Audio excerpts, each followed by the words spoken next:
यहाँ આપણે આચાર્ય ચરક વિશે સ્ટડી કરવાની છે. આચાર્યઃ ચરકઃ. In ancient India, there have been many great acharyas who have contributed in a great measures to many branches of learning. Among these, many of them are present with us even today. Through their writings in their branch of knowledge, one such teacher is ચરક. બરાબર.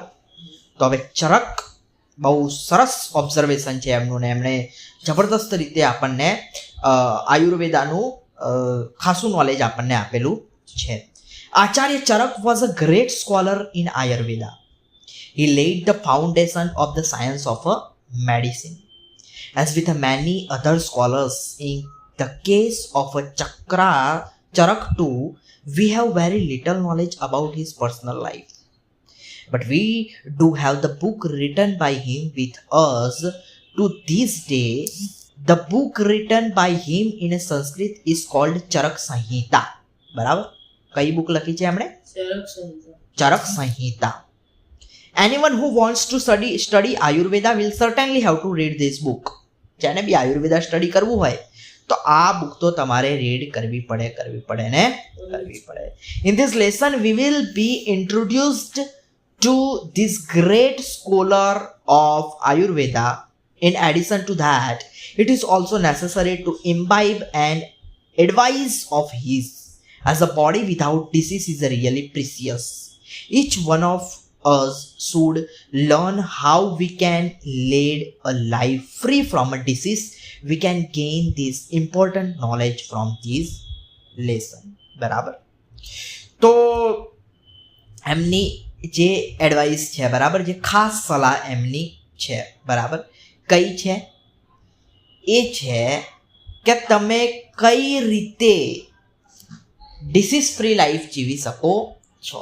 કારણ કે disease હોય તો તમે કોઈ જગ્યાએ focus કરી શકો નહીં. બરાબર. હવે તમારી એક્ઝામ આવવાની છે, તમને તાવ આવ્યો, બરાબર, ચલો તાવ તો નોર્મલ તમને એકાદ દિવસ માટે હોય, બરાબર, તો પણ આવી જાય તો તમારું જે વર્ક જે હોય એમાં કેટલો બધો ડિસ્ટર્બન્સ પડી જતો હોય છે, બરાબર, જે તમે કરવાના છો એના માટે ડિસ્ટર્બન્સ થઈ જતો હોય છે, બરાબર.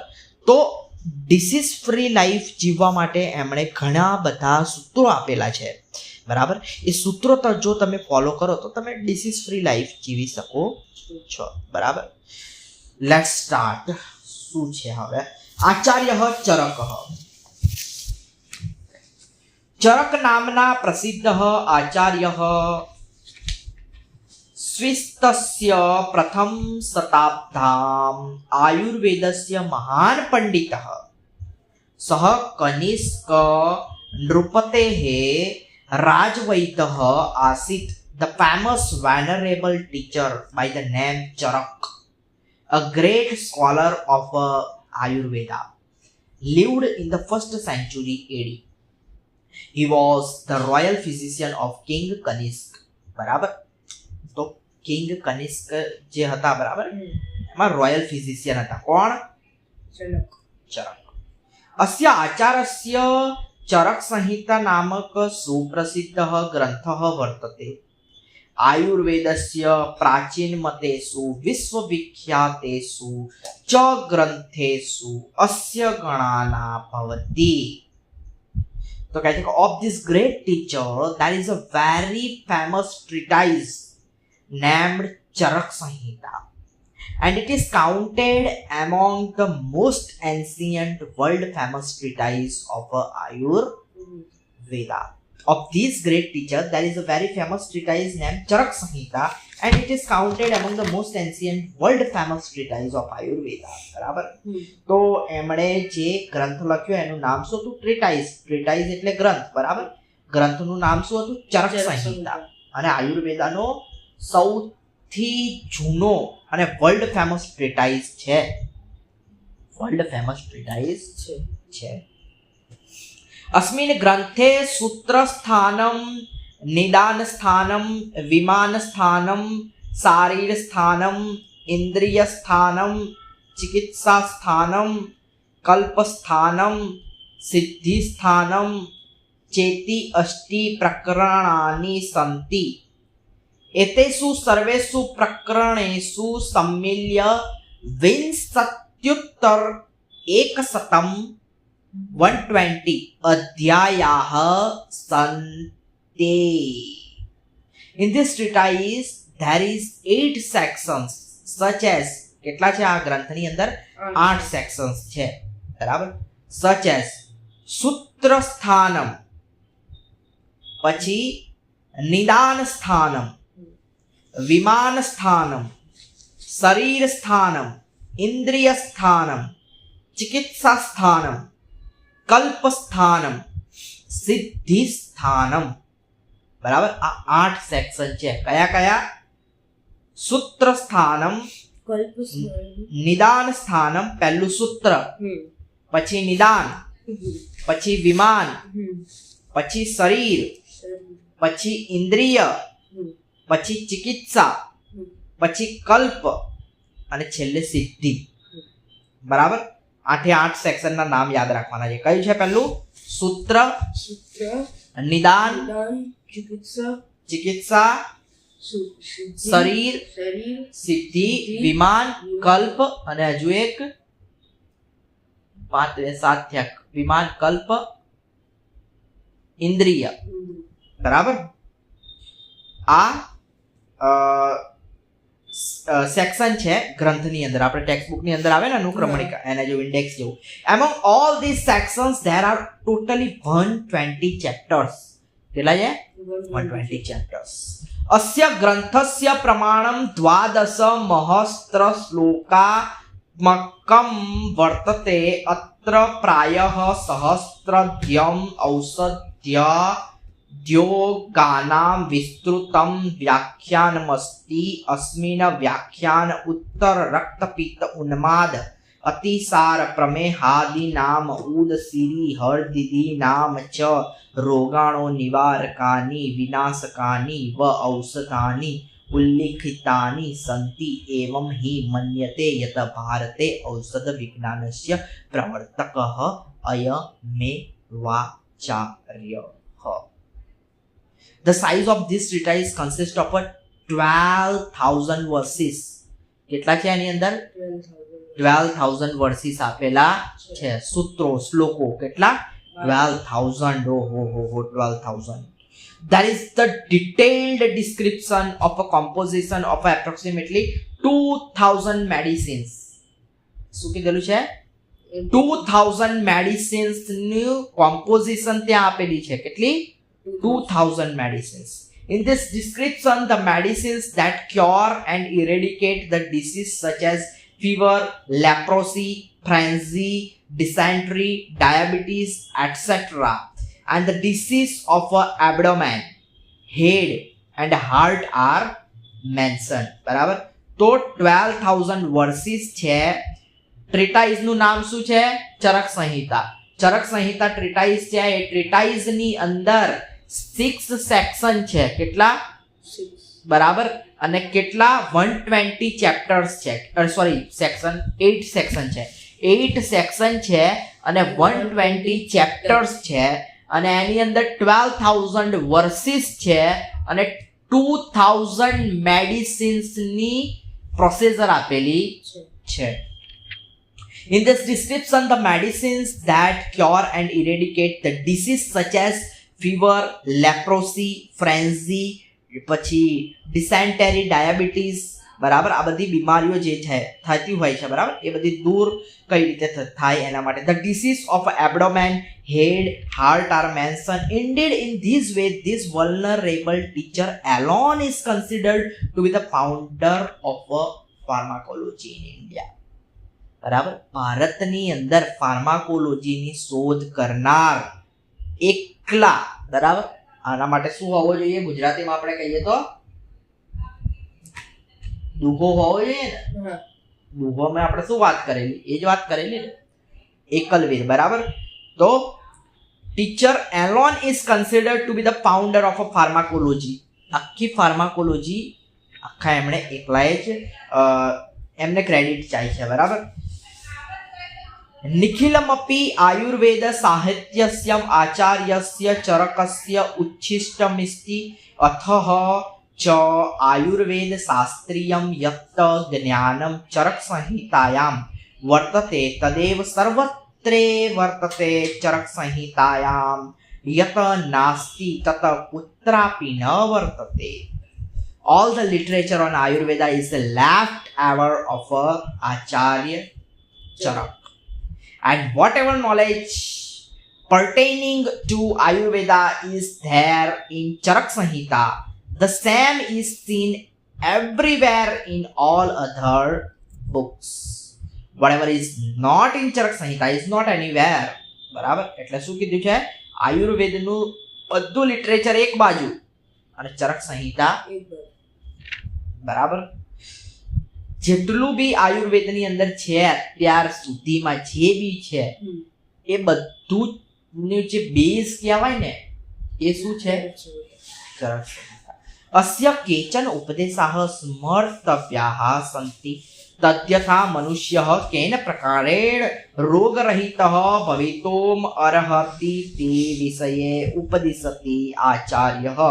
Some of the instructions of these great men Charak are worth remembering. For examples about how men live be free from disease, Acharya advises. હવે આચાર્યએ કઈ એડવાઇસ આપેલી છે? બરાબર, શું એડવાઇસ આપી છે? તમારે ડિસીઝ ફ્રી રહેવું હોય તો નરો હિતાહાર વિહાર સેવી સમીક્ષયકારી વિષયે સ્વ સક્તઃ દાતા સમઃ સત્યયરઃ ક્ષમાવાન પોપ સેવી ચ ભવત્યરોગી. The man who eats beneficial food, practices good behavior, acts after considering well, being disinterested in the objects of a sensual pleasure, who is charitable, truthful, forgiving, equal, and who serves the trustworthy person, becomes free from disease. બરાબર? તો disease થી તમે કેવી રીતે આઝાદ થઈ શકો? કયા કયા ડિસીઝ હોય? ફિઝિકલ ડિસીઝ હોય અને મેન્ટલ ડિસીઝ હોય. બરાબર? ફિઝિકલ ડિસીઝ તો તમને દેખાઈ આવે, મેન્ટલ ડિસીઝ દેખાય નહીં. બરાબર? તો હવે તમે એનાથી કઈ રીતે મેન્ટલ ડિસીઝ ની અંદર બહુ બધા હોય. એન્ઝાઇટી હોય, ચેન ના પડે. નોર્મલ એન્ઝાઇટી એટલે જેમ કે તારે કોઈ એક્ઝામ આવે છે, બરાબર? હવે એક્ઝામ આવે તો તને આમ થાય કે યાર એક્ઝામ છે એવું થોડીક વાર થાય, બરાબર? એવું બધાને થાય. પણ તને રાતે ઊંઘ ના આવે, બરાબર? પછી કંઈક કામ કરવા જતો હોય અને તને ચેન ના પડે કે મજા ના આવે, બરાબર? તો એ સિમ્ટમ્સ થઈ ગયા કહેવાય. તારી રૂટીન લાઈફની અંદર જે ડિસ્ટર્બન્સ થાય, બરાબર, તો પછી એની મેન્ટલ ડિસીઝના બી બધા અલગ અલગ પ્રકારના આવે. ફોબિયા હોય, એન્ઝાઇટી હોય, ડિપ્રેશન હોય, બરાબર, ડિસઓર્ડર હોય, બાયપોલર ડિસઓર્ડર હોય, મૂડ ડિસઓર્ડર હોય, બધા બહુ બધી બીમારીઓ એની અંદર આવે, બરાબર. કોઈકને ચિંતાનો રોગ હોય, એન્ઝાઇટી થતી હોય, કંઈક થાય એટલે એન્ઝાઇટી થઈ જાય, પેનિક અટેક આવે કોઈને, બરાબર. પેનિક અટેકમાં એવું લાગે જેમ કે તમારા ઉપર કોઈ બેસી ગયું છે, બરાબર, તમારો શ્વાસ રૂંધ થઈ જાય, એવા બધા સિમ્ટમ્સ આવવા માંડે. તો બહુ બધી બીમારીઓ આવે. તો મેન્ટલ ઇલનેસ પણ આવે અને ફિઝિકલ ઇલનેસ પણ આવે. ફિઝિકલ તો તમે ક્યાંય ગયા હોય, પડી ગયા, એક્સિડન્ટ થયો હોય, રેર કેસમાં એ બધું થતું હોય તો એ ફિઝિકલ ડિસીઝ આવે, બરાબર. ડાયાબિટીસ છે ને એ બધું. તો હવે આની અંદર આપણને કીધેલું છે કે કોણ ડિસીઝ ફ્રી રહી શકે? તો કીધેલું the man who it's beneficial food, practises good behaviour, બરાબર. પ્રેક્ટિસિસ ગુડ બિહેવિયર, બરાબર. હવે ગુડ બિહેવિયરની તમે પ્રેક્ટિસ કરો ને તો તમારા મોટા ભાગના વર્થ જે ઇસ્યુ, ગુડ બિહેવિયર કેમ કીધેલું છે? કારણ કે આપણે શું કરતા હોઈએ છીએ કે મૂવીઝ છે ને એ બધું જોતા હોઈએ ને તો એની અસર આપણા દિમાગ ઉપર આવી જાય અને આપણે પછી એમના જેવું એક્ટ કરવા લાગીએ છીએ, બરાબર. મૂવી જેવું બનવા લાગીએ ને પછી આપણે કુલ બનવા લાગીએ, બરાબર. આપણું જે ઓરિજિનલ નેચર છે એ ભૂલી જઈએ અને કુલ બનવાના ચક્કરમાં ડબ્બાડૂલ થઈ જઈએ, બરાબર. તો એ ગુડ બિહેવિયર તમે પછી કોઈ જેમ કે સાઉથનું મૂવી જોઈ લીધું એટલે તમને પછી મનમાં એવું છે કે આ તો 10-12 ને પાડી જ દેવા છે, બહાર જઈને ધોઈ જ કાઢવા, બરાબર, હાથમાં આવે ધીબી જ કાઢવા છે, બરાબર ને, બરાબર. તો આવું તમે જોવો છે તો પછી એ સીધું તમારા માનસ પર શું કરે, અસર કરે, બરાબર.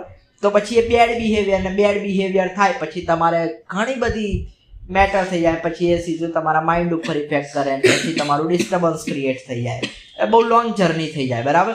તો એટલા માટે કીધેલું છે કે practice is good behaviour, acts after considering well. કોઈ બી કર્મ કરે છે પણ પહેલા ધ્યાનમાં રાખીને, કંઈ બી નહીં કરી કાઢતા, કન્સિડરિંગ વેલ, બહુ ધ્યાનથી ઓબ્ઝર્વ કર્યા પછી એક્ટ કરવું, કંઈ બી એક્ટ કરી કાઢવું નહીં, બરાબર. પછી being disinterested in the object of a sensual pleasure. Sensual પ્લેઝરમાં ઇન્ટરેસ્ટ ના લે. સેન્સ્યુઅલ પ્લેઝર એટલે કયા? સેન્સ્યુઅલ પ્લેઝર એટલે જેની અંદર તમને બહુ મજા આવતી હોય, જેમ કે ચલો ભાઈ ઇન્સ્ટાગ્રામ ખોલ્યું પછી એક રીલ્સ જોતા જ જાઓ, મજા આવે છે, આંખોને શું મળે છે, આનંદ મળે છે, મજા આવે છે. જેની અંદર શું આવે છે, મજા આવે છે, એ તમારો ટાઈમ શું થાય છે, ત્યાં વેસ્ટ થતો જાય છે, બરાબર. તમે એક પછી એક મજા આવે છે, સેન્સ્યુઅલ પ્લેઝર, આંખોનો આનંદ, મૂવી જોવે છે, આહા મજા આવી ગઈ, બાકી એ ટાઈમ વેસ્ટ કરે છે, બરાબર, સેન્સ્યુઅલ પ્લેઝર થયા, બરાબર. પછી ઈયર હેન્ડ્સ ફ્રી લગાવીને 12 કલાક સુધી ગીતો જ સાંભળી રાખે છે, મજા આવી ગઈ, બાકી, બરાબર. તો ઈયર સેન્સ્યુઅલ પ્લેઝર થયો ને, બરાબર. તો સેન્સીસથી જે પ્લેઝર લેતા હોય એમાં એ લોકો એનાથી કોઈ પ્લેઝર લેતા નથી, બોડીથી વધારે અટેચ નથી. અમુક લોકોને બોડીથી બહુ વધારે અટેચ હોય, બરાબર, એમને બોડીથી બહુ જ આમ શું કહેવાય, જેમ કે છોકરીઓની જેવું કે જે બોડીથી શું હોય, વધારે બહુ અટેચડ હોય, એમને બોડીનું બહુ કેર કરે, બહુ એટલે બહુ જ, એનાથી બહુ આનંદ લે, શરીરનો આનંદ, બરાબર. તો એ અહીંયા કીધેલું છે કે being disinterested in the objects of a sensual pleasure. એટલે તમે આ લોકોને જોયા હશે, આ જેટલા બી સ્કોલર્સ હોય એ લોકો દાઢી, મૂછો, આ બધું કંઈ એમને પડી ના હોય, બરાબર, કારણ કે એને કોઈ લેવા દેવા જ છે નહીં, બરાબર. એ તો એમનું વધી જાય છે, એ તો જટા વધી જાય આમ બોડો વડે એમ બેલી દે, બરાબર. એવું નહીં કે ભાઈ આપણે તો કુલ લાગવાનું, આમ કટ મારીએ, બરાબર, વિરાટ કોહલી જેવી, એવું ના કરે, બરાબર. એવો પ્લેઝર લેતા નથી, બરાબર. એમના વર્કમાં ડૂબેલા હોય પૂરેપૂરા, એટલા માટે એમનો લુક આ પ્રમાણે હોય, કારણ કે એટલો ટાઈમ બી એમાં વેસ્ટ કરતા નથી. પછી છે who is charitable, truthful, forgiving. Charitable છે, બરાબર. પછી ટ્રુથફુલ છે, સત્યનિષ્ઠ છે. જે સત્યનિષ્ઠ એટલે કે જે છે એ ક્યાંય છે, બીજાને ઇમ્પ્રેસ કરવા માટે નથી જીવતા, જેવા છે એવા જીવે છે, બરાબર. ગાંધીજી જોયા હશે કે ભાઈ ત્યાં બધા બેરિસ્ટર બધા સૂટ બૂટ ને કોટમાં હતા, ગાંધીજી ધોતી પહેરીને જતા રહેલા, બરાબર. તો એ જેવા છે એવા છે, એમને કંઈ એવું નહીં કે ભાઈ અમારે કંઈ ફોરેનમાં જવું તો સૂટ બૂટ ને ટાઈ બાઈ પહેરી જઈશ, આમ જૈસે હે વૈસે હે, બરાબર. તો ટ્રુથફુલ, ફોરગિવિંગ એટલે કોઈએ કંઈક ઇન્સલ્ટ કરી કાઢી, કોઈએ કંઈક મારી દીધું તો ક્ષમા, બરાબર. બાકી તમે જો ફોરગિવ ના કરો, કોઈ મારે ને તમે હટ પકડી લો, બરાબર, કે ભૂલથી માર્યું હોય, જાણી જોઈને ઇન્સલ્ટ કરે તો વસ્તુ અલગ થઈ ગઈ, પણ ભૂલથી તમને કંઈક કરી દીધું, બરાબર, તો તમે પકડી લો, આને તો બતાવું જ છે, હવે 10-12 ને લઈ જઈને બીજ કાઢે, તો પછી શું થઈ જાય, આ હલી જાય પછી, બરાબર. પછી ઝઘડો થાય, ઝઘડામાં પછી તમને કંઈ ખબર જ ના હોય, ઝઘડો તમને મેટરમાં શું હોય, કોઈને કંઈ ખબર જ નહીં હોતી, બસ આ ધબાધબી, પછી જ્યારે પતી જાય પછી ખબર પડે કે આવું થઈ ગયું યાર, આટલા બધા મારી દીધા, આટલું બધું વાગી ગયું, પછી ખબર પડે, બરાબર. ત્યાં સુધી બેલેન્સ જતું રહે. તો એ કહે છે forgiving, equal and who serves the trustworthy person becomes. અને બીજું કે એમના જે કોન્ટેક્ટ્સ હોય છે એમાં મોસ્ટ ઓફ બધા ટ્રસ્ટવર્ધી હોય, બરાબર. ચીલા ચાલુ સાથે કોઈ કોન્ટેક્ટ રાખે નહીં, ઘડીએ પડે ઝઘડા કરે ને એવા જોડે એમનો ના હોય. એ લોકો શાંત હોય, પોતાનું કામ કરતા હોય, અને એમના કોન્ટેક્ટમાં જે લોકો હોય એ બધા બી એવા જ હોય, બરાબર. તો એવા લોકો ડિસીઝ ફ્રી જાય, બરાબર. કારણ કે તમે તો એકદમ શાંત છો, મસ્ત છો, પણ તમારે પછી તમે એવી જગ્યાએ જતા રહો જ્યાં બધા ઝઘડ જ કરતા હોય તો તમે શાંત રહી શકો નહીં, બરાબર. એટલે એ લોકોનું નેટવર્ક પણ એવું હોય, બરાબર. પછી છેલ્લું આપેલું છે અર્થાત યહ નરહ હિતસ્ય આહારસ્ય વિહારસ્ય ચ સેવનમ કરોતિ સર્વ કાર્ય સમીક્ષય કરોતિ વિષયેષુ નિતરામાસક્તઃ ન ભવતિ યહ દાનમ કરોતિ વ્યવહારે સમત્વમ ક્ષમા ભાવમ ચ આચરતિ આપ્તજનાનામ સેવામ કરોતિ તાદસઃ નરઃ અરોગી અર્થાત સ્વસ્થઃ ભવતિ. The man who takes wholesome food and practices good conduct does all work after thinking well. કોઈ પણ કામ કરે છે બહુ વિચારીને કરે છે, બરાબર. વિચારીને એટલે કઈ રીતે? એવું નહીં કે કઈ વિચાર જ કરે છે કે ભાઈ વાંચું કે નહીં એવું નહીં, બરાબર. વિચારીને કરે છે એટલે કે કોઈ બી એક્શન કરે, જેમ કે તમે કંઈક પ્લાન કર્યું છે નવું, બરાબર, તો એનું દૂરનું પરિણામ નજરમાં રાખે કે આનાથી ફાયદો શું થઈ શકે, નુકસાન શું થઈ શકે, બરાબર, શું મળી શકે, શું ના મળી શકે, બરાબર. બધી વસ્તુને ધ્યાનમાં રાખી વિચારીને એ કામ કરે છે, બરાબર. તો એના માટે કીધેલું છે કે the man who takes wholesome food and practices good conduct does all work after thinking well. Who is totally ફરીથી એની એ જ આવી લાગે છે, એની એ જ છે. જો તો એની એ જ છે, ખાલી એ શ્લોકને આ લોકોએ પેરેગ્રાફમાં કન્વર્ટ કરેલું છે, એના પછીનો પેરેગ્રાફ હે ને, બસ એ જ છે. Who is totally disinterested in a sensual pleasures who practices charity and practices impartiality and forgiveness in a practical life, who serves the relatives, such a man is a free. Who serves the relatives એટલે બીજાની સેવા કરે છે, સેવા ભાવ હોવો જરૂરી છે. such a man is a free from a disease and so healthy. અને લાસ્ટ છે અત્ર એકઃ પ્રશ્નઃ કિમ ઔષધમ વિના સમ્યક વ્યવહારેણાપી જનઃ રોગરહિતઃ ભવિતુર્મહતિ તિ તસ્યેદમુત્તરમ યદા રોગઃ શરીરે પ્રવિષ્ટો ભવતિ તદા ઔષધસ્ય આવશ્યકતા ભવતિ પરંતુ શરીરે રોગસ્ય પ્રવેશઃ એવ ન સ્યાત એતદર્થ માનવેન સમ્યક વ્યવહારઃ કરણીય એવ વ્યવહારસ્યાપી સ્વાસ્થ્યે પ્રભાવો ભવિતિ ત્યેયસઃ ચરકાચાર્યસ્ય ઉપદેશઃ. There is a question here. Can a man be free from a disease without taking any medicine and merely by properly lifestyle? તો આ ક્વેશ્ચન થાય, બરાબર. તમને ક્યારે કોઈ બીમારી થયેલી છે એવી ભયંકર? એ નોર્મલ કહેવાય. ભયંકર થાય તો તમને પછી વિચાર આવે કે આ શું બધું બીમારી લગાઈ રાખી છે, શું કારણ?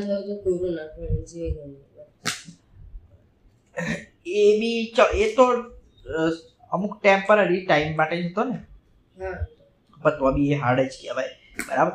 તો આપણને થાય ક્વેશ્ચન કે દવા પછી દવા આવે એટલે પછી તમને આટલી બધી દવાઓ ખા કરવાની, બરાબર. તો એમાં પછી તમને એવા ક્વેશ્ચનો થાય. તો અહીંયા બી એવો જ ક્વેશ્ચન છે કે there is a question here. Can a man be free from disease without taking any medicine and merely by proper lifestyle?